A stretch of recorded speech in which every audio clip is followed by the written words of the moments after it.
How many times have you been frustrated with God not answering a prayer?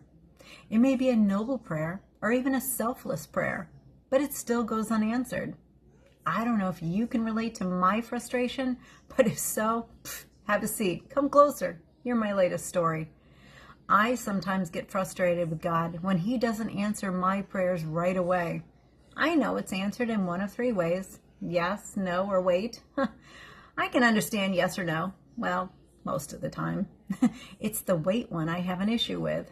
When I became a Christian, I naively thought God would speak to me every day and give me His will for my life, along with answering all of my prayers on a daily basis.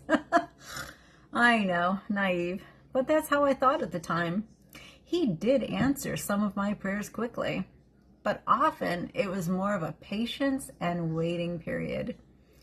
I have very little patience, and I hate to wait in lines while driving or any other place that takes away from my schedule.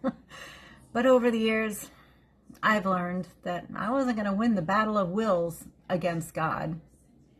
My prayers have become more seasoned, and I pray for His will no matter what, no matter how long, no matter if. Those are the hardest. They're exceptionally hard when it comes to prayers for my family. I've been praying for our kids for many years, for their salvation for some, for a prodigal for others, for His wisdom as they enter this world on their own. Oof. The hardest prayers are for those who aren't speaking to us. My heart breaks daily for some of our grown children who've taken paths of their own and decided we weren't able to join them. My prayers for those are especially intense as I pray, if I'm never able to see them again, that He reaches them for me and brings them to Him. Their walk with our Heavenly Father is more important than their reconciliation to me, as painful as that is. Reconciliation is not always the answer to my prayers, even though I try hard my own strength to fix things. God reminds me that it's an imperfect world, and free choice is a path they must take.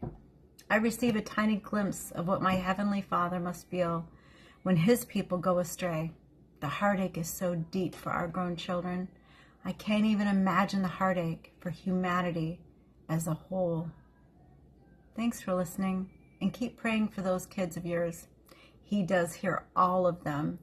It's up to them to make the choices, but He can bring others into their lives to gently persuade them. But we're not able to. Standing in prayer with you today. Love you guys.